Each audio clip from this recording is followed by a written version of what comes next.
What's up, guys? Welcome to the Extra Point Podcast. I am your host, Will Bates. My co-host Gus Golden is not with me tonight. He is out west with his wife having a nice vacation. So we have a special episode for you tonight. I have a special guest with me tonight, one of my good buddies, Cody. Cody, how you doing? Why don't you introduce yourself to everybody out there?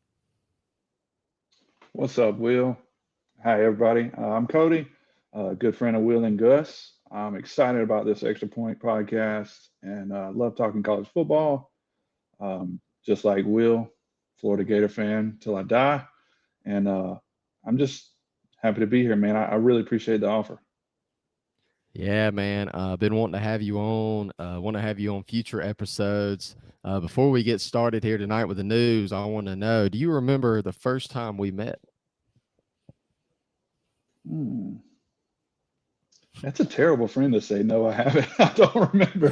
But I mean, to my defense, I really have a terrible memory anyway. So, do No, you you're remember the good. first time we met? We have Was a it mutual basketball? friend. Yeah, we have a mutual friend named Luke Huddleston, and we got to meet one day playing basketball with each other. So Yeah. Well, that that would have been was my guess. yeah. We met at LaGrange College. Luke was like, "Man, I got another buddy who loves the Gators." And probably more than you. And I was like, there's no way somebody loves the Gators more than me. And somebody does love the Gators more than me. That But anyways, man, let's jump into it tonight. We got some big news. The Dogs, man, the Dogs had a huge recruiting week last week. Dylan Raiola, five-star quarterback out of Arizona, committed to them. Number one player in the country.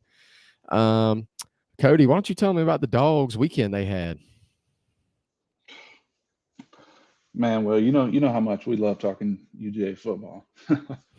uh, um, I mean, so people that don't follow recruiting real close, the year for UGA and other big schools, they kind of have their seasons within seasons, I guess you could say. So, the first half of the year is that recruiting season where they're evaluating their own class. They're getting on the road. They're going to see the prospects. They're talking to teachers and school officials about, how's this guy's attitude or what's his grades look like, and just building those relationships with those top tier guys. And then June comes around, and that's really when they're wanting official visits to take place, and you know the varsity kids are starting to get ready for their upcoming year, and then July rolls around, and that's when you'll see a lot of the top guys commit. Um, with August, obviously they're getting ready to try to win another championship, unfortunately, and then December is early signing day, so it's kind of unique to see Dylan commit this early. But when you think about a leader of a class, and the quarterback's obviously the first thing that comes to mind, so getting that number one dude in early is huge because he's the one that goes out and recruits the kids while you're not looking, texting this guy, that guy. So this weekend, UGA had what they call the scavenger hunt. It's a big tradition at Georgia for a while now. Um, you can go back and look at all the big time dudes that have been there, man, and some of them go multiple times. And Dylan was one of those that went multiple times, man. He's been, I think this time was either the seventh or eighth time going. So, Georgia beat out USC and others. I mean, at top tier schools for him. But when you look in the background, it's like, we kind of seen this coming because he's been there so much. Yeah, man, he was a Arizona kid. Kind of weird to see an Arizona kid come to the SEC, but hey, man, it seems like he wanted to play some big boy ball, and this is where the best football is played is down here. But they had an interesting list of guys that showed up this weekend.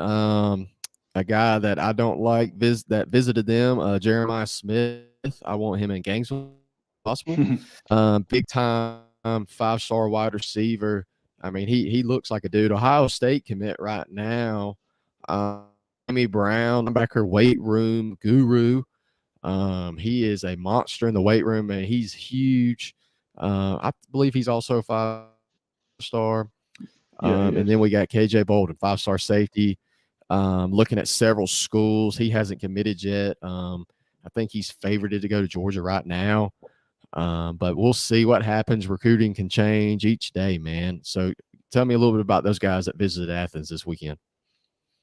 Man, you spoke on it. Obviously, these guys are top tier. I mean, Bolden's right up the road from UGA. You know, some of our local Lagrange people may see him at Buford. He was the number one safety. He's got the dogs in the top five. Auburn fans feel good about him. UGA fans feel good about him. We'll see where he ends up. Um, dude, Jeremiah Smith, a guy that everybody wants. I mean, the kid is dynamic. He's 6'3", 200 pounds, number one receiver. I think he's number two overall in composite. You talk to coaches and they'll say he's one of the best wide receiver prospects you've seen in 10 years because of all the combination of things that he has. And him and Dylan have a really close relationship. So once he committed, Georgia fans are thinking, wait a minute now, we could we could tie these two together. So they're feeling like they want to flip, and Kirby's going to obviously do everything he can to make that happen. But Jeremiah Smith seems to be locked in with OSU, and he likes that receiver. So I mean that receiving coach. So we'll see where that goes. I think one dude that we need to mention is Ryan Williams. So he's the number one receiver in 25 class, which is obviously a little ways away, but he's committed to Bama. Mm-hmm. This dude has won Mr. Football as a sophomore. If he continues to win it, and if he stays healthy in the next 3 years, he's going to win that, and he'll be the first player ever to win it 3 times. So Saban has rolled out the red carpet for this dude, and he likes Ryan Williams a lot. But let's keep an eye on Kirby because if anybody can make a flip happen, we know that that's him. So Kirby frustrates me how good he is at recruiting. He literally dude, frustrates it me.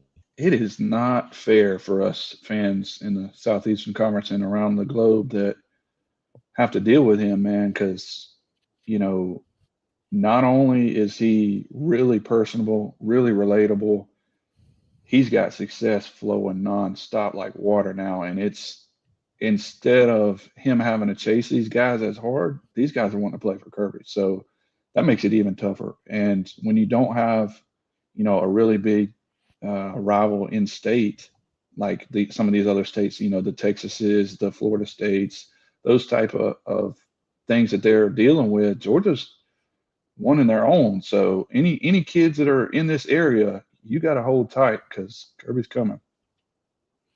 Yeah, man. I want to share this. I want to share this story about Kirby.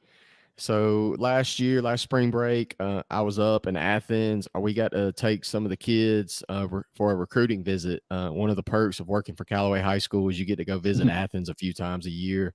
Um, and we were leaving, and we saw a white F-150 come around the corner, and he's beeping the horn at us, and he rolls down the window, and it's Kirby, and he stopped us, and he talked to us like for 5 minutes. I think that just kind of shows what kind of guy he is. Like he's just a dude you feel like you can just go hang out with at any time.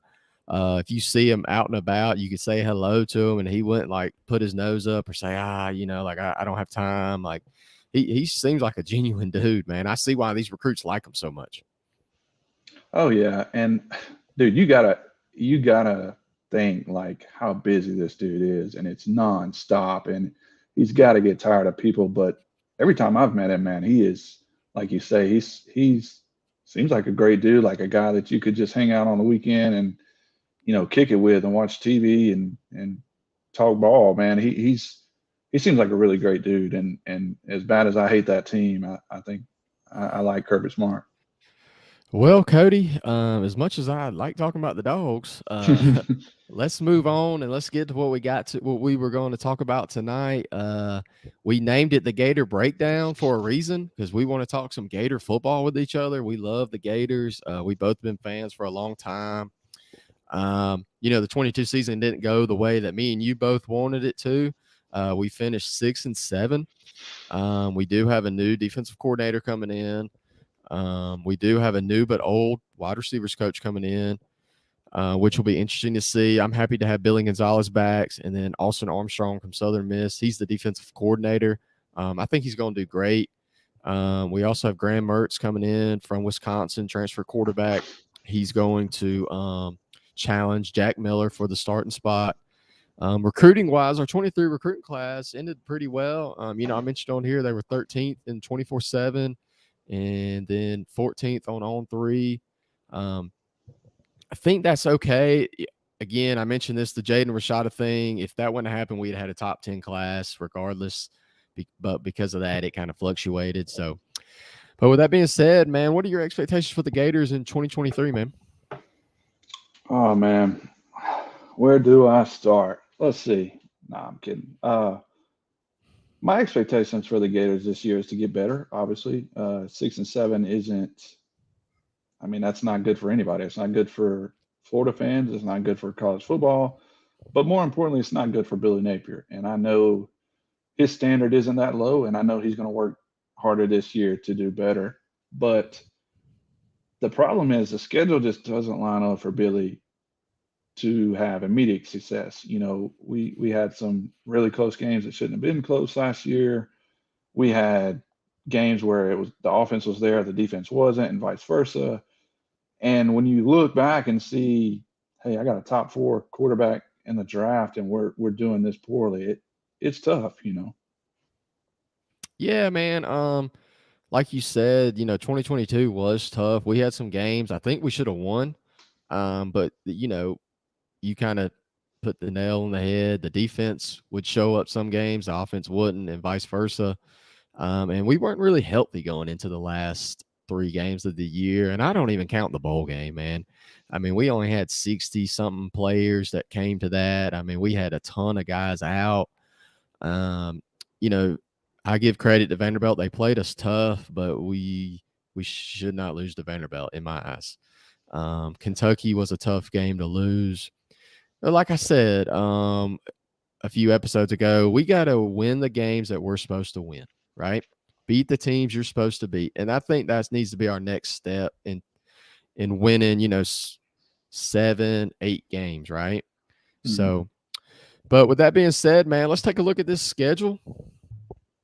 Um, ESPN has ranked it as the third toughest schedule in the country, rightfully so. Our non-conference games are super tough. At least 2 out of the 4 are. Let's take a look at these first 4 games at Utah. What do you think about the Utes this year and the Gators rolling in there on a Thursday night? Man, Utah at Utah. Probably, everybody in the world watching because you're the only game on, and Cam Rising and them boys are going to be ready, man. It's going to be a tough environment um, just because of the expectations. I don't think, obviously Utah is not the rowdiest place in the world, but you don't want to ever start off with an L, man. And that's a team that's highly respected. They got a lot of guys coming back, and it's going to be tough, man. Cam Rising, he's gonna be interesting. I think if he plays, I'm gonna give the edge to Utah. If he doesn't play, if he's not back yet, I'm going to give the edge to the Gators barely. We went to that game last year. The Utah fans were great, man. They were super nice. I think they liked the swamp a lot. It was a fun game. It was a very competitive game. I expect it to be the same thing this year in Utah. That fourth quarter is going to be crucial. Who's going to make the plays late in the fourth quarter to win that ball game? Because I think it's going to be just like last year, back and forth. They're going to go down and score, or we'll go down and score, and then we'll kind of both of us will punt, play some defense, and then it'll be kind of low scoring. So that's what I kind of expect from Utah. McNeese, I'm going to go ahead and mark up a W. We don't need to mention McNeese. Probably one of our biggest home game of the season is Tennessee. Third week, the Vols come rolling in. They're probably definitely going to be the favorites, as they should. They deserve that. Tell me what you think about Tennessee rolling into the swamp week 3. Tennessee, man, it's going to be tough. Obviously, like you spoke on, first SEC game, we get them early. You can look at both sides of the coin, man. Are we going to get them early and be able to take advantage of some of the things they haven't worked out, or are we going to get them early and not be ready for them? And that's to be determined. I think Tennessee's got a great team. I don't necessarily trust Joe Milton. We've talked about that. I think he's serviceable. I think Heupel's offense, maybe we could throw myself in and be fine, because I think it's just a quarterback friendly offense. But realistically, man, we all know Tennessee's on the rise. They're looking to beat Georgia. They're looking to compete for the playoff spot. And credit to Billy Napier for last year's game. He did everything I feel like he needed to try to win that game. A lot of critiques were saying he shouldn't have went for it on fourth down, or he should have did this I or did loved it. that.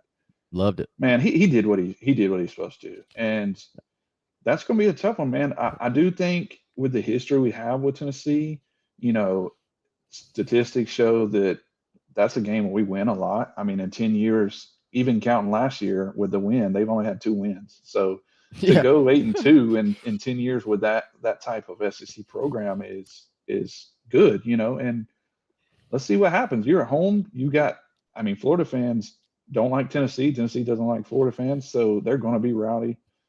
Who knows what time slot we get, but you know, I wouldn't necessarily bet the house on it, but I think it's a game that they can win. Now, I don't necessarily wouldn't put my money on it, but you give me Billy year two. Let's see how improved they are. Yeah, man. I think this is a game we can win. The offense is going to have to play really well, but more importantly, I think the defense is going to have to show up this year. We can't let Milton throw all over us. They like to play the wide splits, so we're gonna have to really play sideline to sideline. We're gonna need those linebackers, Jamar James and a few others, to be able to run around. Because like Miller last year did a great job in that game. He was a little banged up in the game, so that didn't help. So we're gonna have to be healthy going into that game. Be able to run sideline to sideline, cover their wide receivers because they've got some athletes out there.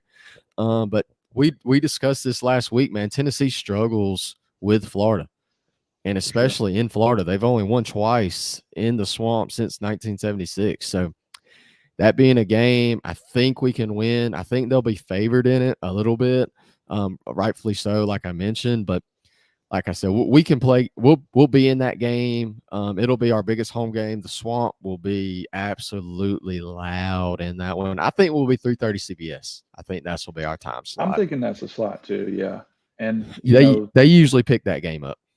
oh yeah, and if they can do the things you talked about, obviously it's easier said than done. And Yeah, Tennessee's is going to be a dogfight, but we'll see where we're at. yeah. Charlotte, I'm gonna mark that one up as a W. Those first four games, man, 2-2 is I think worse. That's the worst case scenario. 3-1 would be absolutely awesome to me. And if somehow you can get out 4-0, dude, man, that'd be awesome. But I think 2-2, 3-1, more than likely. I don't see 4-0 out of those four games. So the next four games at Kentucky. Um, God, it's weird saying Kentucky's going to be a tough game for Florida because we've had so much success for so long over them in these last 2 years. They've beaten us, man. It's been weird, and I don't like it. But we're rolling into Lexington. They play us tougher than anybody else. Like they treat us like we're their biggest game every year. Um, Stoops is gonna have them ready to go. He's a very good coach. They do a great job developing. They have an OC returning this year, so they're hoping their offense can get back going. They're bringing in a new quarterback as well. So, what do you think about the Wildcats coming up? I think Kentucky is an interesting game, man. I've been to Kroger Field. I think those fans are very loyal.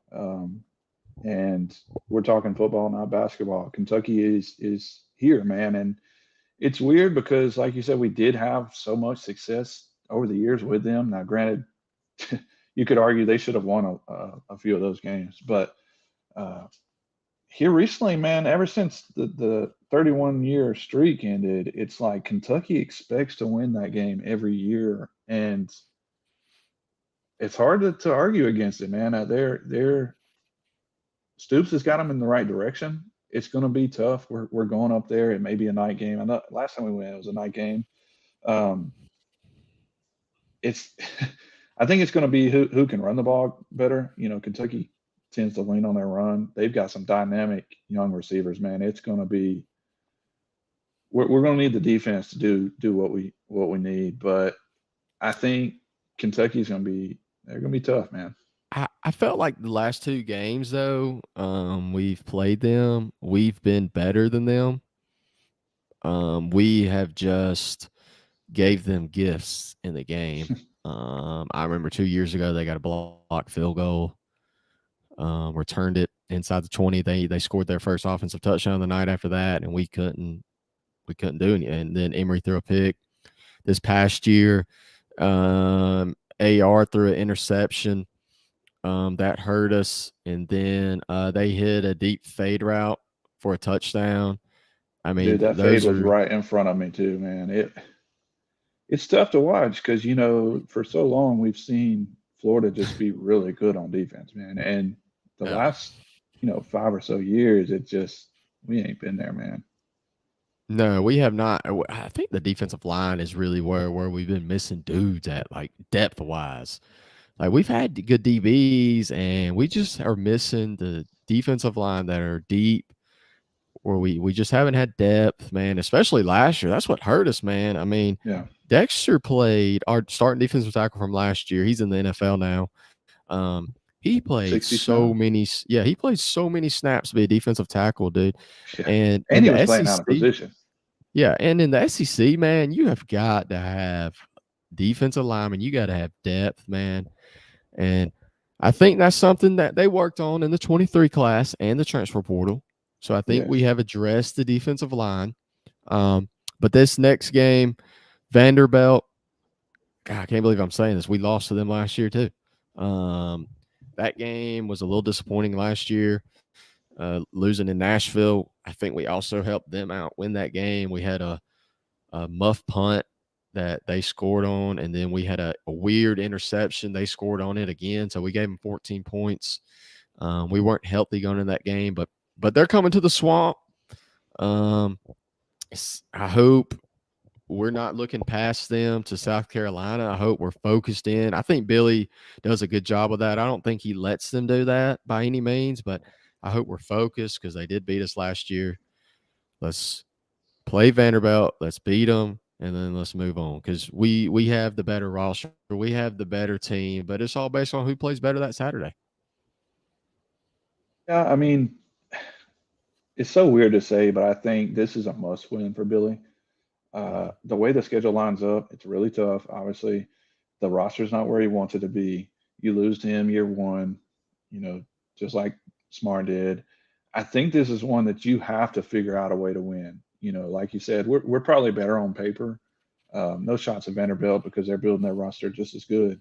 Um, but this is one you've got to get back, man. You can't go on a streak against Vandy and expect to continue having success in the recruiting cycle or as a head coaching cycle because that's just a game that Florida fans expect to win, and that's no disrespect to Vanderbilt. That's just a game that has been closer than it should the last few years, and we got to find a way to win that one. Yeah, I think those back to back, you got to beat Kentucky and Vanderbilt. If you want to make that next step in the East, your team takes the next step. Man, you got to beat those teams that you're supposed to beat, and Kentucky and Vanderbilt are those teams. The Yep. next week, man, we travel to William Bryce. This is probably one of the toughest environments we go to. Not the toughest, but one of the toughest. Um, they're probably going to be looking for some revenge. Last year, they showed up to the swamp. They didn't play well at all. That was probably the one game I can say we played the best in all 3 phases. We beat them on all 3 phases. They scored on a fake punt, but anyways, our special team still played well that game. Um, Spencer Radler's coming back for South Carolina. They're going to be pretty good. This is a game I could see South Carolina being favored in. Um, Definitely depending on how the Gators are playing at the time, but I could see South Carolina being favored. What about you, Cody? I think this is going to be a really, really, really tough game, and mostly because of a few reasons. So it's the game before Georgia. Yeah, we got a bye week, but it's still the game before Georgia. We go to William Bryce. I've been up there, man, and they have some loyal fans. I think the pennant. I went during the day game, and it wasn't too crazy. It was actually the Auburn South Carolina game where Tank scored his first touchdown. I think they're like you hit on. They're going to want revenge, man, and that's going to be a sneaky game to not overlook because you've got the game that we just talked about with Vanderbilt, where you have to win. This is a must-win game, and then you turn around and go to South Carolina, who is hungry, man. And Spencer Rattler's trying to make a name for himself for the draft. You're playing on the road, game before Georgia. Look out here, man. I think this might be scary for the Gators. Yeah, I think South Carolina, kind of like how we look back at Vanderbilt and Kentucky game. I think South Carolina looks back at this game last year and says, "Man, we played terrible, and we might have been a little better than them, and we whiffed." That being said, I think Billy will have the guys ready to go. I don't think I just I think he does a good job with getting them ready for these big games, man. He takes these things a little personal, and I can tell in some of these games he has a little pep in his step on the sideline. He's got a lot of emotion. I think this will be one of those games. He'll be ready to go. Um, but like you mentioned, we got the bye week, and then we go down to Jacksonville. Georgia's currently a 20.5 point favorite on some of the betting websites. Rightfully so. They deserve that. They have the better roster, the better team. They'll probably be the number one team in the country going into that game. I don't see them losing a game before us. Um, Auburn's their only game I think that can challenge them just because it's in Auburn. But they'll be ready to go. This is our hardest game of the schedule. Um, but I'm optimistic. I don't think they can beat us. I don't think they'll beat us by 20. But that's just me being a Gators fan. um, what do you think about the dogs, Cody? Oh man. So, dude, I've been to a lot of Georgia Florida games, and I'm pretty sure all of them I've been to they've lost. So uh, Well, you're Georgia's not on allowed top to of the go. mountain right now. Yeah, and I'm starting to think it's me, Will. But no, Georgia's on top of the mountain. We know how that roster is. We know what they're looking for. We know how much they hate us. It's not going to be an easy game, obviously, but I think the biggest thing for the Georgia game is to stay competitive. Don't let Yeah. these guys run you off the field every single year. You've got to find a way to be competitive. We got D1 guys, they got D1 guys. Let's form a game plan that can do something to that defense because right now it's looking like a Kirby Smart defense is untouchable. So find a way to stay competitive, and that hurts saying as a Georgia hater, it's hard to say, well, I know I'm going to lose, but realistically, give Billy some time. I think the series will get more competitive, but as of right now, man, that roster is loaded and So it's going to be if I tough look at if I look at last year's team, kind of compared to what we have coming in this year, I think we upgraded at wide receiver. for sure. Running backs are the same. Offensive line, we're a little downgraded, and quarterback we downgraded. But Yeah. defensively, I think we got better. So we can't let them jump on us again like they did last year. I mean, it was 28-6 or 7 at one point in that game at halftime. It was. I It mean, was we all not watched fun. that. That's what you can say. Yeah, yeah, we were all watching it here, and it was not enjoyable to say the least. Two of my buddies were arguing about playoff expansion. I'd rather listen to them than watch that game at that point. Dude, I had But front row seats, and that was the worst front row I've ever sat on. Just watching them guys go up and down the field on us, man. And it's one of those things. It's got to change. Obviously, I mean that's not a game you can continue to lose and expect that to have your job. But it's also they're a different tier, man. They're not the people around here. Yes, they know how good Georgia is, and I think that the national media is starting to realize just how good they are. But you know, that's a game that is just it's tough on paper and it's tough on the field, and that's it's never a good sign when you're kind of downgrading on offense and trusting Mertz to go get you a win there. Yeah. So the next game, I am really excited about the Arkansas game, and there's one reason why.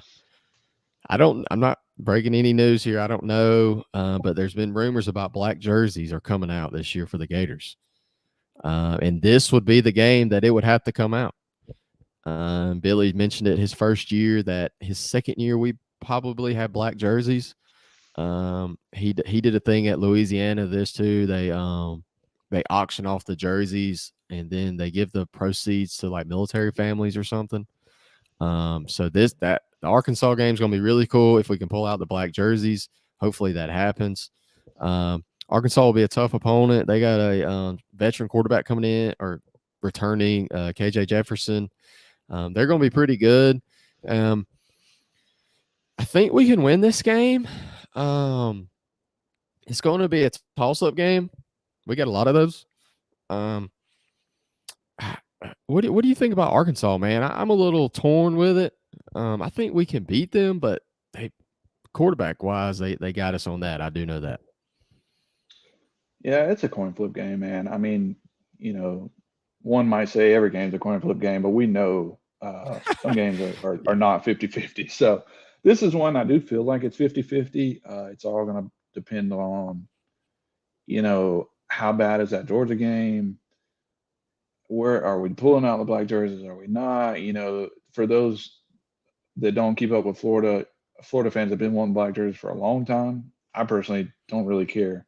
But if they do, that's one of those things that, as 18, 19, 20-year-old kids, they get hyped up for. And maybe that's that push, something that pushes them over the edge. But to beat KJ Jefferson, he's going to be really tough. He's had comparisons to Cam Newton and whatever else. He's really good. He's a serviceable quarterback. I think their defense is really sneaky. I think they have a I guess underrated defense for sure. You get them at home. It's a SEC West game. I'd like to think we have a chance, if nothing else. Yeah, I think we do. Like you said, this is a 50-50 game. Arkansas is going to be tough. They're going to come in ready to play. Their coaches do a good job. But so the next game, we're going to be at this game. This will be our both of our first experiences in Death Valley. The college football experience is going to roll on in there.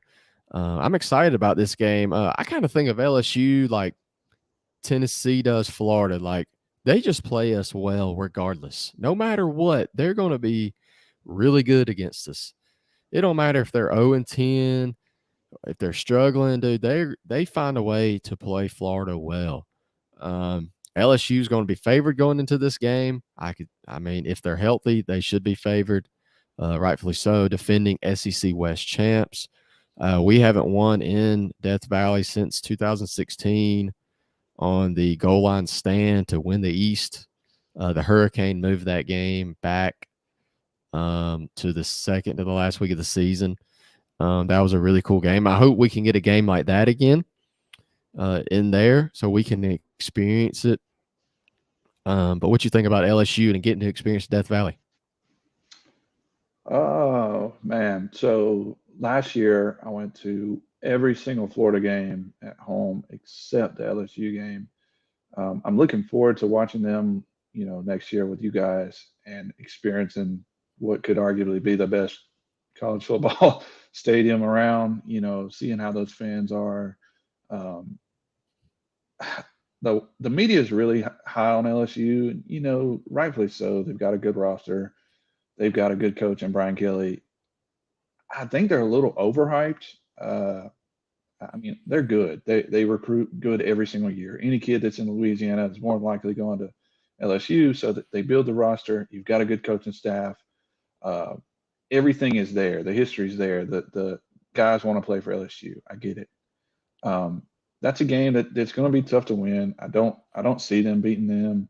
That's not a step out on the limb there.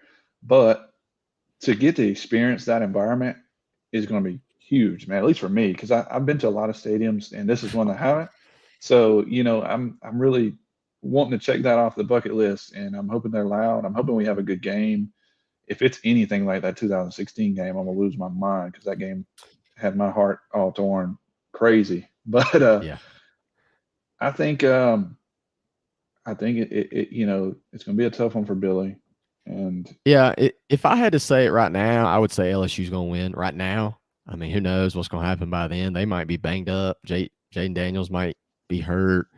We might see their backup quarterback who might be better than Jaden Daniels. Um, so who knows? But right now, I'd say LSU probably has the edge. But I'm excited about seeing Death Valley. I hope it's a night game. I want to see it in its full capacity. I want to see it. They say it's the rowdiest place in college football. I want to see it. So even if Florida wins, great, awesome. If Florida loses, that's going to stink. But at least we got to experience, LSU and got to experience their stadium. Now, I mean, just thinking back, I mean, statistically speaking, every single game me, you, and Gus have been to, we've won. So we're 100%. Yeah, I like that statistic. Um, Missouri the next week at Missouri late in the year. It's going to be cold. I just know it. Always do not like the whatsoever. Um, I think we're better than Missouri. This is one of those Kentucky and Vanderbilt. We're better than Missouri. We should beat Missouri. But when you put us in a different weather climate, and then you might give us a 12 p.m. start time, 11, it'll be 11 a.m. over there. Um, that's one of those sleepy games you got to watch out for. And, this might be a game you got to win to go to a bowl game. Um, so this one will be, I think, tough in that aspect. If we can get lucky with the weather, I think we can win. I think this game's going to be one in the trenches, man. Give me some thoughts about Missouri. yeah, Missouri, man, I hate to be that fan, dude. That like you said, we're better than them. I hate to be that way. Uh, but realistically, you look at the two rosters, and Missouri's got some dudes. I mean, they've got a linebacker in Tyron Hopper that came from Florida, who's a really, I mean, that's a stud. And they've got some guys. This is a game I think they win. Yeah, it's probably going to be an early game. Nobody wants to watch Florida at Missouri right now, but the weather could determine how things go because Billy's one that tends to lean more on the run game rather than the pass, and if we can get moving, we might have some success. But if not, to throw the ball in the cold, maybe you lean and say Mertz is from Wisconsin and he can do it, but Yeah. that's one of those things that, like you said, we don't typically Florida doesn't play well in the cold type. So who knows? I'd mark it as a W because I just think that's one of those that I feel better about. Yeah. Well, we made it to the last game of the regular season. And unfortunately, FSU is definitely going to be favored against us, most likely, if they're healthy coming in. Um, if they can find a way to go 1-1 in September in their schedule, they might be ranked in the top 5 when they come into the swamp in late November. I think they're going to be favored in this game, rightfully so. They've done a really great job with their portal. They bring back a Heisman Trophy contender at the quarterback. We talked about Florida State not too long ago. We know about their production returning. This game, we played really well last year against them. AR played really well against them, and our defense played well. I hope we can emulate that. I hope we can play a little better on the defensive line, finish a few plays because a few times we had Jordan Travis trapped in the backfield and he slipped out and he either ran for a touchdown or he'd run for a big first down on third down. So what do you think about the Noles and how the Gators can compete against them? And Florida State, you could argue, is going to be maybe as tough as the Georgia game. This roster that they're going to go against is jam packed. Mike Norvell's done a great job playing the portal, like you said. You mentioned on I was at the game last year. Shout out James Bailey for taking me. Um, it felt like we played good, and like you mentioned, the defense didn't play awful. It's just getting Jordan Travis down was a sight to see, man. And he's only going to get better. He's been in college since 1995, I think it feels like. Anyways, no, they got some dudes, man, and they're loaded. They keep adding. They've got some really good receivers. They've got a good tight end. They've got a back that not many know about, but he's good. Jordan Travis alone is enough to scare you. So, luckily, we do have them at home. I think you're Yeah. looking at probably a playoff team. Realistically, it sucks saying as a rival that your two biggest rivals are on really good right now, and that's just part of the game. And I feel like Florida State's going to be really tough, but maybe since we're going in 11-0, let's see how it goes. Yeah, man. Before we move on real quick and get to our next thing, I want to give a shout out to Gus. He is out in Utah participating in this. And then I want to give a shout out to Cleet Miller. He said he's our first live viewer in New York City. Thank you, Cleet, for checking out the extra point.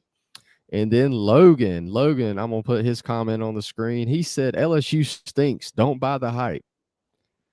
Well, Logan, There we go, I hope you're right. I hope they do stink, and I hope the Gators can prevail against those Tigers. Um, to end it, man. We just talked about the 23 Florida schedule, and it's really not fair. But Billy's getting some unnecessary heat in year two. To me, it's not Yeah. fair. I mean, I think this year I think we got to see some improvement. Just win the games you're supposed to win. That's what I want. I'm not expecting you to beat Georgia. I'm not expecting you to beat LSU, and you don't have to beat FSU. Just win the games you're supposed to win and take the next step. 24. We have probably the hardest schedule in America if it sticks right now. I think for me, kind of reading up on some Gator insider things, talking to you, I think we're both looking forward to 25. I think that's the year we're going to look at. Billy has his guys. We have our quarterback.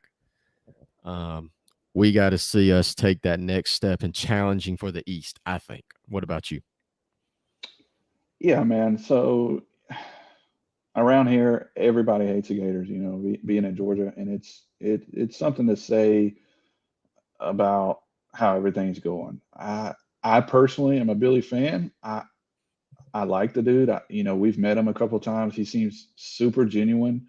I Yeah. think he's got his own plan. I think he's going to stick to that plan.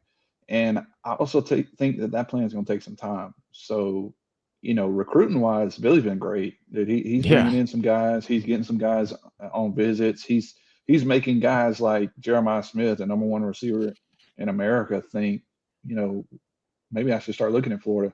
So that's all positive. And to go 6-7 year one, that's tough. But realistically, a lot of head coaches struggle year one, and we've kind of talked about it, but there's not many other guys you can take away right now. The guys that are locked into their schools, those Kirby Smarts, Nick Sabans, Lincoln Riley, those type of dudes you're not going to get anyways.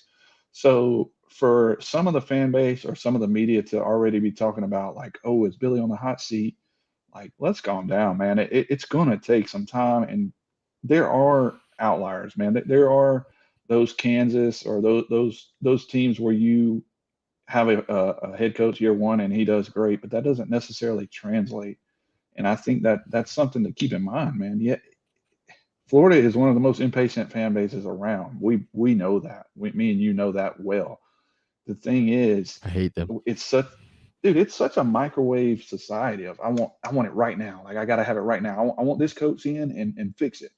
And if we look back, when we were looking, Florida's looking to hire maybe Scott Frost, and they're like, look what he did to UCF. What can he do with Florida, a monster like Florida, and then goes to Nebraska and everybody hates him. And that's his own school. He's an alum from there. So Yeah. it's not as easy as plug and play. Now, I think the transfer portal helps. It definitely helps to be able to speed that process up. But when you're competing with a dude, we play Georgia every year. We play LSU every year. Now Tennessee's on the climb. Now you're talking about a playoff team and fighting for this, and then you got Florida State, and you add all those things together, man. And like, let's not be ignorant in thinking Billy came into a great situation because if he did, Mullen would have never been gone. Yep. So that roster is bad. The culture was bad. Everything about the taste of Florida was terrible. So to think that Billy's just going to magically wave his wand and we're a 10-win team is ridiculous. And I don't care what Dan Mullen did. I don't care what Jim McElwain did their first couple of years. Look where we are now. So I'm with you, man. I think we need to win the games that we're supposed to win. Win some of those 50-50 games. But the biggest thing for me is to keep climbing. Like 6 wins isn't enough. Let's figure out a way to get more and continue to build that roster. We were fortunate enough to meet Billy earlier this year. He was coming up here to recruit somebody from Carrollton, and he stopped by the LaGrange indoor facility. And Matthew Napier, LaGrange High School head coach, the ones who don't know, he's brothers with Billy Napier down at Florida, and he asked me and Cody to come hang out, and it was legit hang out with Billy. And one of the first things he said to us, he was like, "You guys are my LaGrange Gators," and he said, "We got to win the one possession games." And I said, "Yes, sir, we do." Man, He he mentioned knows, man. he Yeah, knows, and he's not a dummy, man. He knows what the media is talking. He knows that he's at one of the biggest Power Five schools in the country. He knows the history. He knows that 6 wins is not acceptable. Like, let's not be ignorant in thinking he's just some guy from the Sun Belt that doesn't know what he's doing. yeah. But man, I like Billy. I trust his process. He trusts his process. I think his quote he has recently, he's taken this season personal, and I'm ready to see what that means. I'm ready to see what what's going to happen. What do you think in this person? I, What's the differences you between last year and this year? you know he's taking it personal, man. He's competitive. There a lot of coaches are, and they're not. He's not used to losing, and he's also not used to having this much fire on his back from others. But you know, and I think we agree on this. I think the administration likes him. I think the boosters like him. I think the people that truly know who Billy Napier is likes him. And I think he's building that program right. He's doing it the right way. And as bad as it sucks to sit back and say, okay, I'll just wait. That's what's going to happen. I mean, he's changing the culture, and I think that's one of the biggest things that you can say. I know a few of those players down there, and I'm not bragging by any means. I'm not, but I've talked to them during the Mullen era, and dude, they were getting away with a lot of stuff, man. They were doing all kind of stuff that they shouldn't be. They weren't going to class. They weren't taking that serious. They were skipping practice. I mean, it's no shot about Dan Mullen. He's gone, but whatever. Billy Napier's changing that culture, and it's not a flip of the switch type deal. It's going to take time. Hey man, if you're used to doing something one way, it is hard when somebody makes you do something another way. And Exactly. Billy has said it multiple times. He cares more about the man um, than the football player, and Exactly. And he won't. I think that's huge, man. And I think his dad is looking down on him. I think he's proud of him. It, it's one of those things that if somehow it doesn't work out, he knows he did it his way. And I think we'd still love him, man. I hope it works out more than anything because I really enjoy Billy and the experience that he has. I mean, he's worked under with Smart and Dabo Swinney. He's not some random dude. So if he can just get to that competitive nature where you know Georgia is scared, or at least not overhyped about, or the FSU's or whatever, I think 20 that'd point be favorites huge. against. Be nice. Yeah, I mean it should never be that way in a rival. Well, Cody, I appreciate you joining us, man. That was fun. Um, Gus, we miss you. We can't wait for you to be back. Cody's going to join us again next week when Gus is back. We got a fun little episode. We got ready to go. Cleet, thank you for all the comments. Logan, thank you for tuning in. We appreciate you guys Hey, man, please follow us on Instagram, subscribe on YouTube, share our videos, share our video on YouTube. Again, Cody, thank you. I appreciate it, man. You guys have a great night. Thank you, Will. I appreciate it, man.